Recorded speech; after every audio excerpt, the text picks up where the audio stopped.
Bien, continuamos.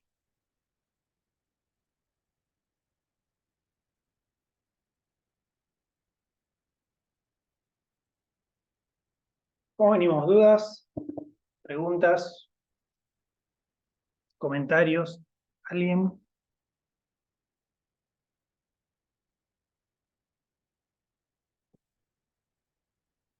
¿Cómo me están haciendo hablar, La mierda.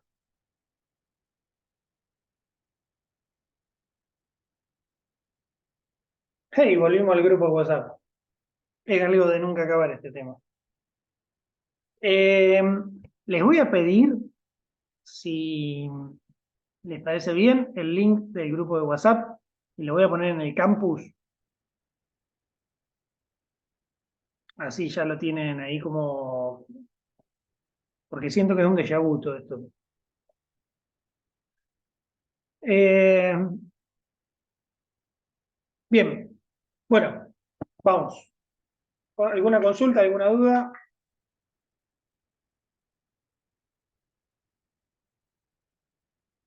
Muy claro, profe. Me alegro, aunque lo dudo, en partes iguales. Bueno, arrancamos entonces, o retomamos. Yo lo que les decía es que la lógica nacional fue diferente en Europa y en América, principalmente por esta misma idea de colonialismo, este tipo de dominación que veníamos charlando. Si nosotros somos víctimas del colonialismo y desde allá lo que se discute es el tipo de Estado moderno y el tipo de nación, pero en ningún momento se discute qué hacer con las colonias, porque básicamente a ellos no importa si es una monarquía absoluta o una monarquía limitada, la colonia les sirve porque básicamente es mayor riqueza que nos extraen, que nos roban. Desde acá, lógicamente, la construcción de un ser nacional no puede ser igual que la de ellos. Lo que empieza a surgir acá es un ser nacional con todas las contradicciones juntas. Lo que empieza a surgir es un pueblo, ya no son clases, es un pueblo con todas las contradicciones que eso implica, que se revela contra el colonialismo, contra esta dinámica.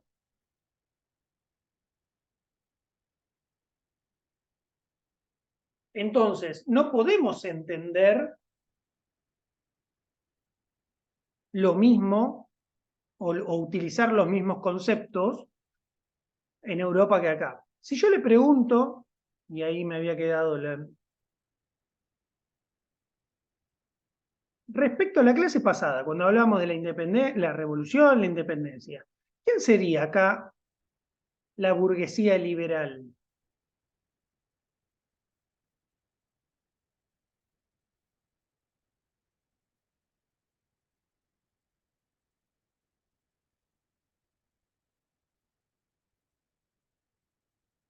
No hablen todos a la vez, por favor. Bueno, bueno, sí. Serían los criollos, cierta parte de la clase política y después los beneficiados que serían los terratenientes, que para eso se hizo las cosas como se hicieron, para beneficiar a los terratenientes. ¿Y qué tienen de igual los terratenientes que la burguesía francesa?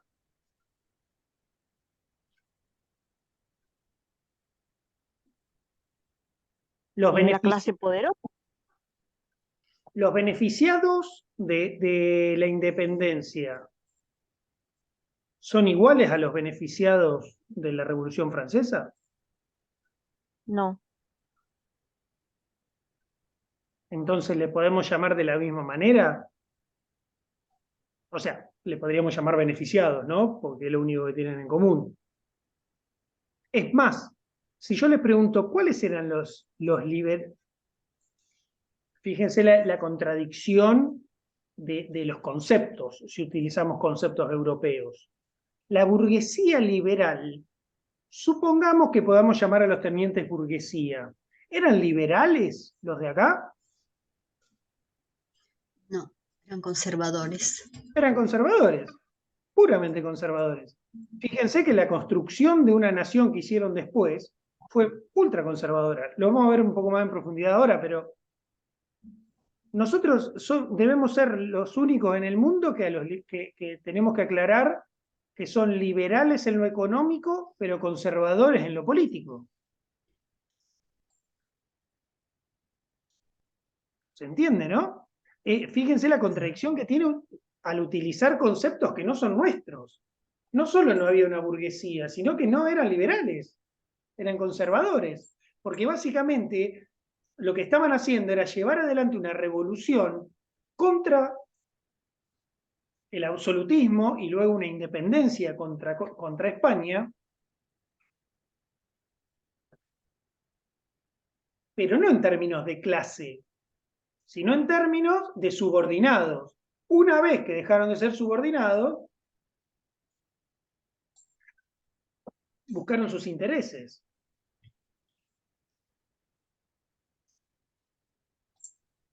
Y lo que empieza a pasar también es que esta colonización pedagógica o colonialidad del pensamiento que siempre decimos, se empieza a pensar también en relación a qué tipo de Estado constituir.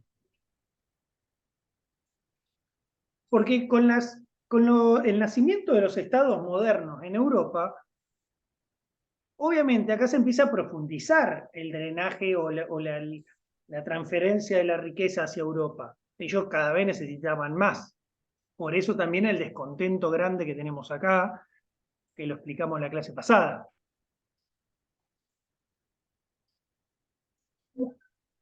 Y esto va a ser clave para entender cómo van a surgir acá los estados modernos.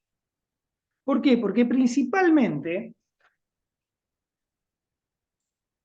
si entendemos, ustedes piensen que la gran mayoría de los principales actores de la revolución y de la independencia se formaron en Europa, con conceptos y con ideas europeas.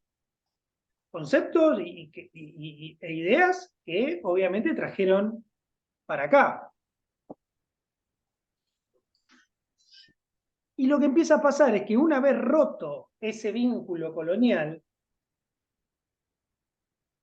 la gran pregunta, o en realidad viene de antes, pero se profundiza después de que se rompa el vínculo colonial, es cómo se inserta este país nuevo, esta nación nueva en el mundo, en la división internacional del trabajo. Y van a ver que yo voy a joder muchísimo con la idea de división internacional del trabajo de acá hasta el final de la materia. ¿Te presenta como un modelo agroexportador, profe? Sí. Bien, Flor. ¿Por qué? Porque la idea es que las potencias se beneficiaron a partir de la transferencia de las riquezas.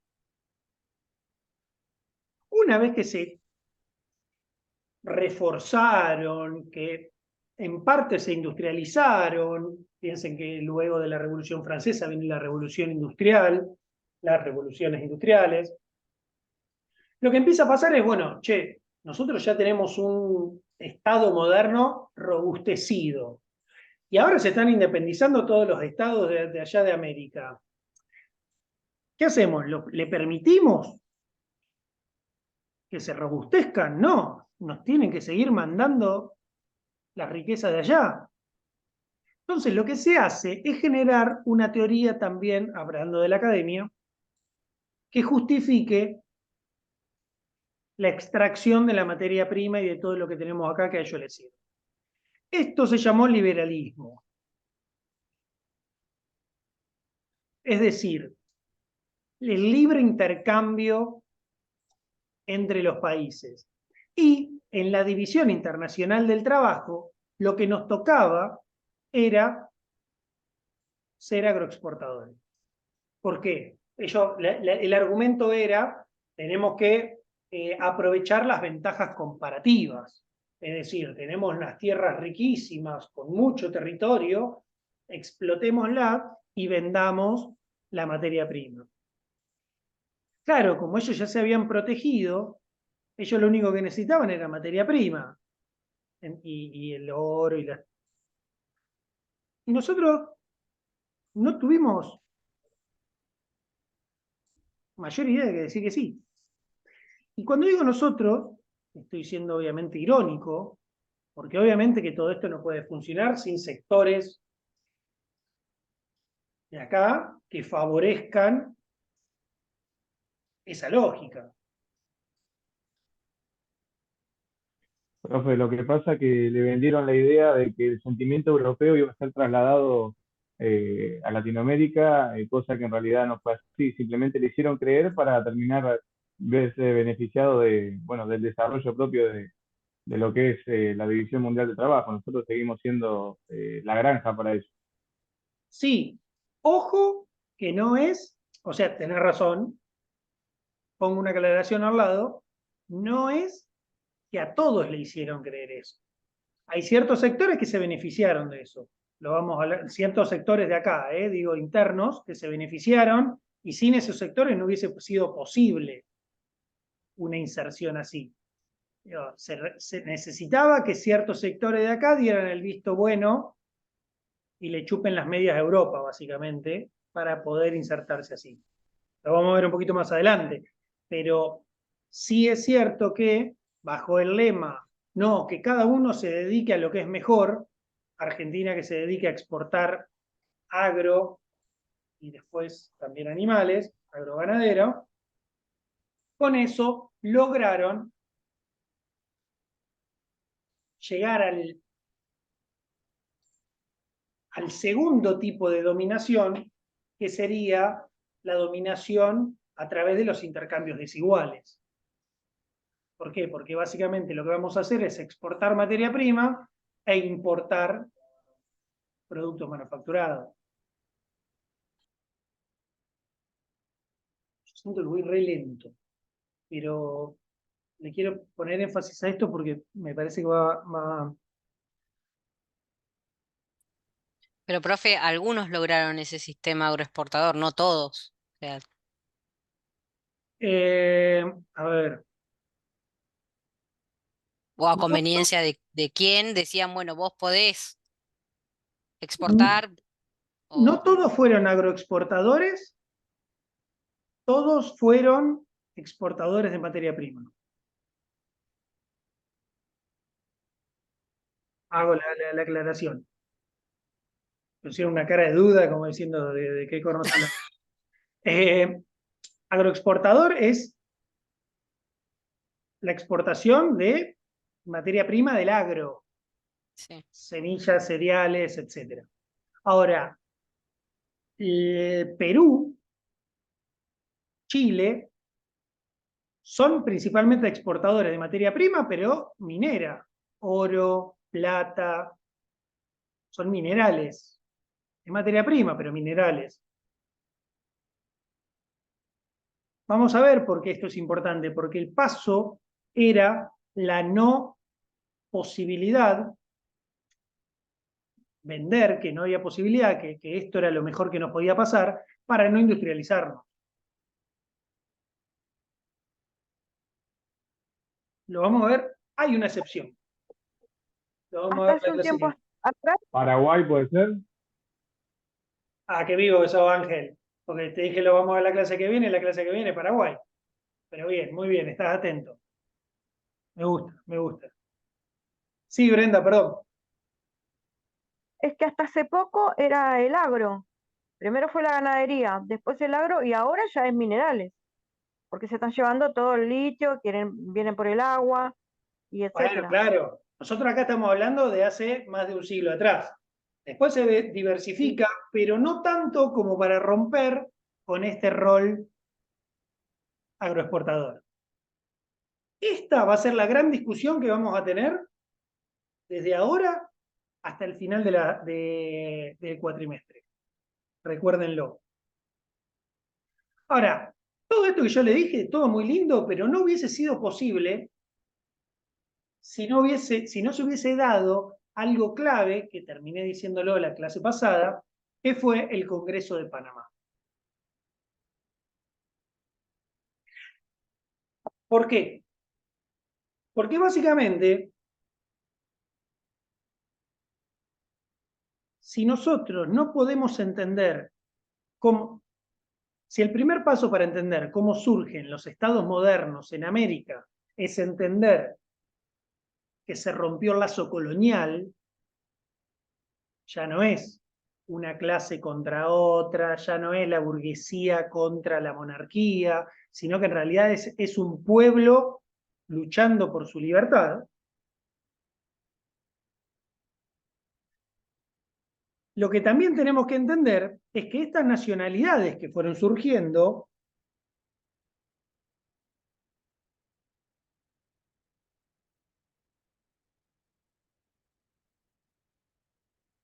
se encontraban más preocupadas por disputarse entre sí, tener disputas entre sí, que disputar la dominación extranjera. ¿Qué quiere decir con esto? Luego del Congreso de Panamá, esta idea de patria grande que yo les decía en la clase pasada, de una gran patria de América del Sur que compita o que le pueda disputar el poder principalmente a Gran Bretaña, se pierde, se rompe. El Congreso de Panamá, con la globalización, yo les dije que durante el primer tipo de dominación era el colonialismo, básicamente, ¿no? El segundo tipo de dominación es a partir de la globalización, con las relaciones desiguales, con el vínculo comercial desigual. Y con este vínculo, principalmente con Gran Bretaña, es que empieza a romperse esta idea de patria chica a partir del Congreso Panamá. ¿Por qué? En 1826, en este Congreso, Simón Bolívar lo que estaba buscando es la construcción de una patria grande. Sin embargo, en el marco de este Congreso,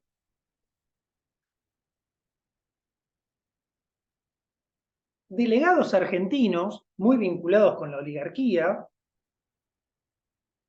pusieron como requisito para concurrir que participe tanto Gran Bretaña, o representantes de los ingleses y de los norteamericanos. Los yanquis estaban ya independizados, conformándose como un gran poder, pero no tanto.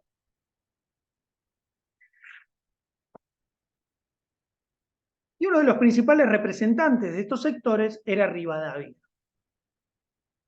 Es decir, Rivadavia, aliado de Gran Bretaña, fomentaba y exigía la participación del Reino Unido y de Estados Unidos en el Congreso de Panamá.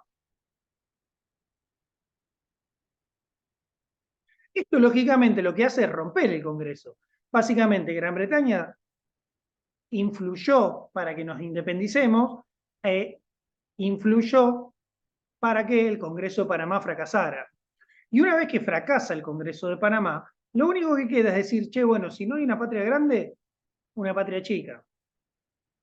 Esto creo que lo hablé en la primera clase ya un poquito más, de cuando surge esta idea de Argentina. Y cuando nos hacemos la pregunta de qué, bueno, una patria chica, ¿quién es? ¿Desde dónde? ¿Hasta dónde?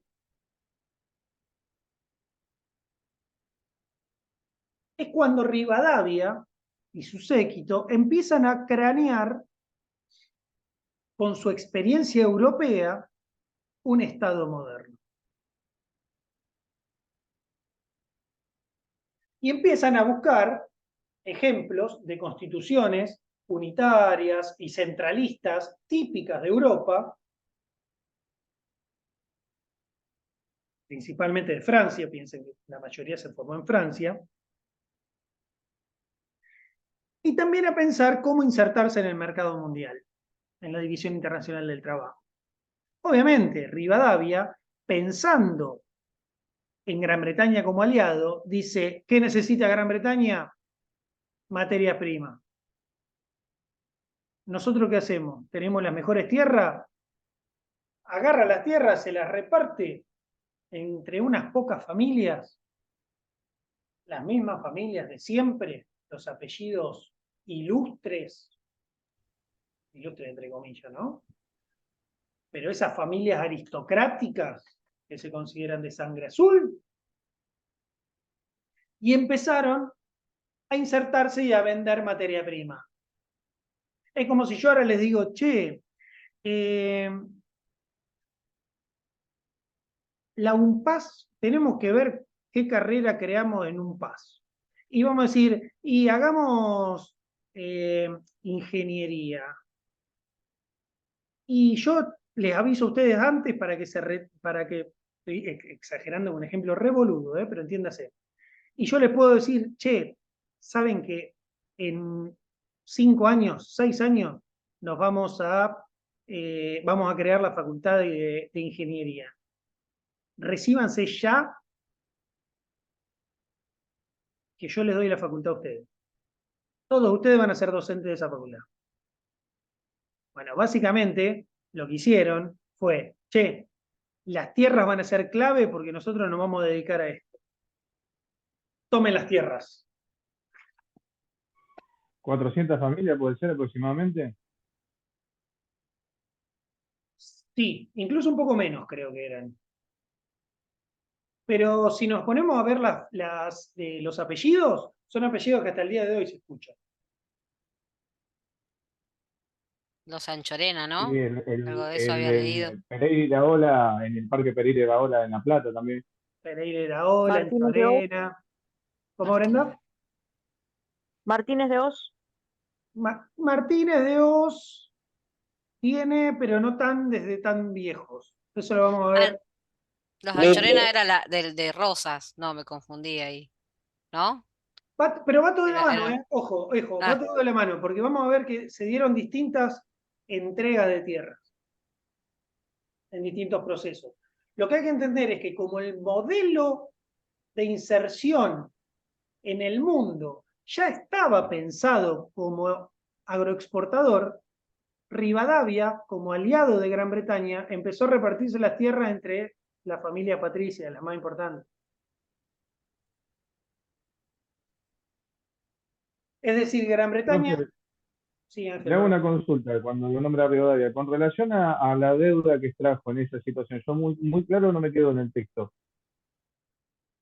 ¿Qué es lo que no te quedó claro? ¿Cómo fue, o sea, el objetivo principal de contraer esa deuda? A eso me refiero. Bueno, lo que pasa es que para llevar adelante la campaña que quería hacer, necesitaba guita. Porque era no solo, ustedes piensen que en ese momento, nosotros estamos hablando de 1826, el territorio no estaba del todo recorrido, nos debía comprar tierras, no solo quedarse con alguna de las tierras, por lo tanto toma crédito. Toma créditos, no, a ver, es la deuda pública, ¿no? Pero no al FMI como ahora, digo, como lo que pasó durante el siglo XX/XXI, sino que era básicamente crédito de Gran Bretaña, que le daba guita para poder encontrar y quedarse con esas tierras más ricas. Era para poder obtener todo eso que después iba a repartir entre sus amiguis.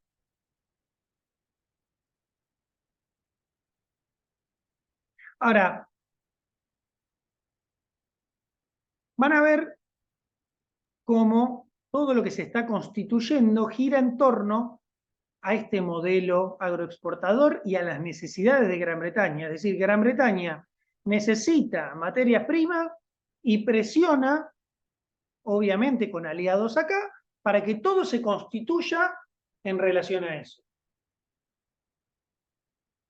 La clase que viene vamos a ver que incluso cuando no pasó lo que Gran Bretaña quería, logró que pasara a la fuerza.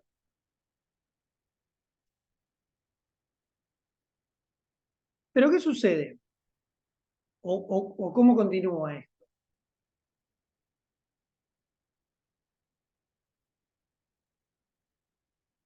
así como les dije que trasplantábamos a partir de estos actores principales estudiados, formados en Europa, trasplantamos también ese liberalismo de allá. Es un liberalismo, como dijimos, diferente al que tenemos acá. Y lo que surge es una constitución, la constitución de Alberdi, que responde a ese liberalismo y no a las necesidades nuestras.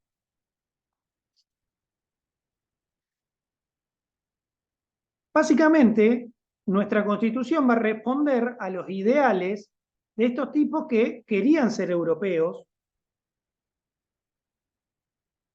y que criticaban fuertemente lo nuestro.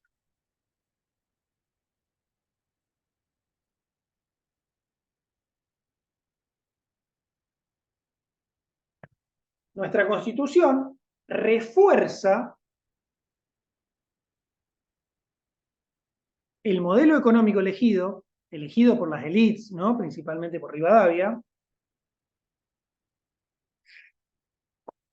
Hay un fragmento ahí, profe, creo que es, ¿no? En el texto ¿Un fragmento de qué? de esto que estamos hablando, que lo marca bien, que dice la clase terrateniente en su forma actual está ya establecida en 1869 al afirmarse el sistema de la tierra protegida por la Constitución. Este proceso de extrema concentración de la tierra en pocas manos se produce inmediatamente de sancionada la Constitución de 1853, cuya letra y espíritu, en su estricto sentido histórico, es la armadura jurídica de la gran propiedad territorial. Como ha escrito Lasalle, los asuntos constitucionales no son asuntos legales, sino cuestiones de poder. ¿Puede ser? Esa. Exactamente, exactamente. No tengo el texto a mano. ¿En qué página está? 10, en la página 10. Bien, ahora lo busco. Que acá lo que me llamó la atención fue, aquí el latifundio se hizo liberal y se vistió con la librea del progreso y con este atuendo despojó y liquidó como clase a la población nativa.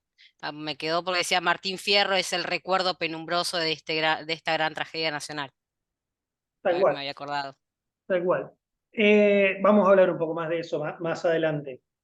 Porque lo que sucede, básicamente, con la caída del Congreso de Panamá, es que estas naciones, estas patrias chicas, empiezan a vincularse todas, más con Gran Bretaña que entre sí. Porque básicamente el eje era Gran Bretaña. Todos giraban alrededor de Gran Bretaña. Básicamente eran todos los que querían caerle bien a Gran Bretaña y se disputaban su interés.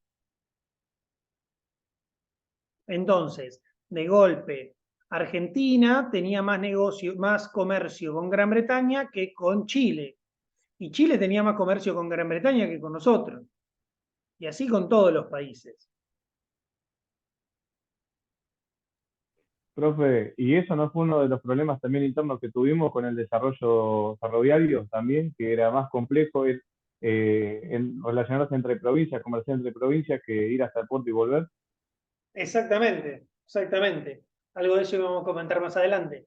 Gran Bretaña no solo fomentó todo esto, en parte los créditos que tomó Rivadavia tenían que ver para eso también. ¿Por qué? Porque lo que hizo fue conectar los centros neurálgicos con el puerto. Los centros neurálgicos, que quiero decir las tierras más ricas, ¿no? Entonces, todo lo que se producía acá en materia prima se cargaba un tren y tenía una vía directa hacia el puerto de Buenos Aires, cosa de que se vaya directo para Gran Bretaña. Ahora, vos querías ir de Tucumán a La Pampa y cagate, ¿no? Porque la lógica era básicamente que esté todo pensado para la extracción de materia prima y para que se la lleven en el tren y luego en los barcos. Por eso es que decimos que a partir de acá es que se empieza a poder pensar en lo argentino. Porque básicamente lo que empieza a pasar es que se empieza a constituir la definición de patria chica y todo gira en torno a las necesidades de Gran Bretaña y a sectores de la oligarquía que se van a ver beneficiados con eso. A tal punto es así que Rivadavia, luego del Congreso de Panamá y la muerte de Bolívar, empieza a perseguir, o sea, pone precio a la cabeza de San Martín, que básicamente era un rival en su proyecto de país. San Martín se exilia, se vuelve a Europa, perseguido por Rivadavia, que había puesto precio a su cabeza.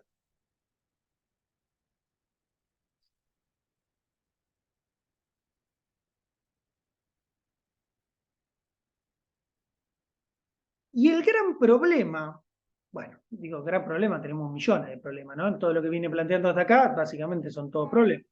Pero otro gran problema, si se quiere, de interpretar en términos europeos los procesos nuestros, se va a dar con la discusión entre federales y unitarios. ¿Por qué? Porque toda la lógica europea era unitaria. Ahora, los que se independizaron eran provincias. Las provincias unidas del sur. Ya lo hablamos esto. Entonces, ¿cómo hacemos una constitución que sea unitaria cuando en realidad son todas las provincias iguales? Son todas las provincias iguales. No, nunca lo fue. Esa es la gran disputa por la cual se entiende, no me voy a meter en todas las peleas, en algunas sí, pero así es como se entiende por qué la Constitución nuestra tiene dos fechas. ¿Qué dos fechas tiene nuestra Constitución? Hablo de años, no de días. 53-60. Exactamente, Ángel. La Constitución de Alberdi tiene dos fechas, la 53 y 60. ¿Y por qué tiene dos fechas?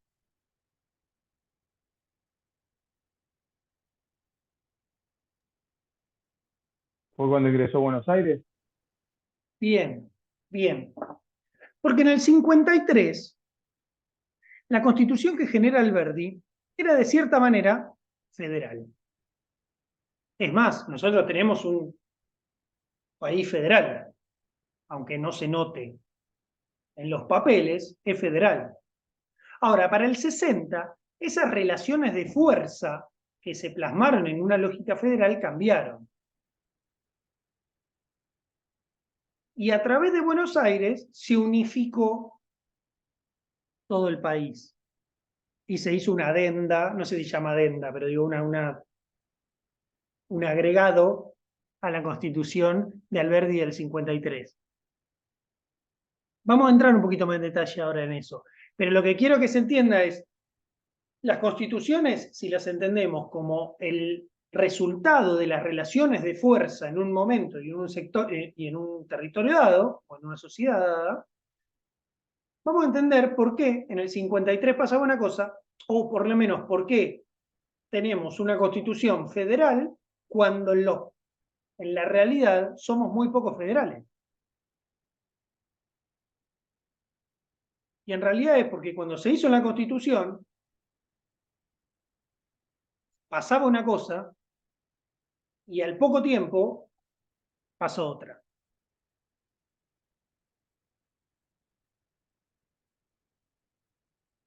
Bien, ¿cómo venimos hasta acá? ¿Alguna duda? ¿Alguna respuesta? ¿Alguna pregunta? Hablen ustedes porque no me cansé. No, profe, por el momento nada.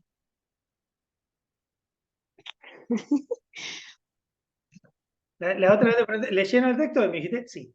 Ah, bueno, pero ahora no. Bueno, un poco de... No me hagan re mal.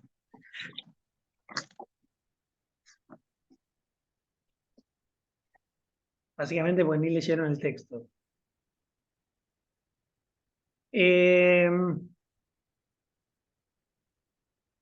Creo que... Este es el segundo módulo, ¿no? Sí. Bueno, vamos a cortar acá Sí, y me meto con Caseros y Pavón y el módulo que viene y ya después nos metemos con los elementos. El estado moderno, ¿bien? Arrancamos -20. ¿Les parece? Listo. listo.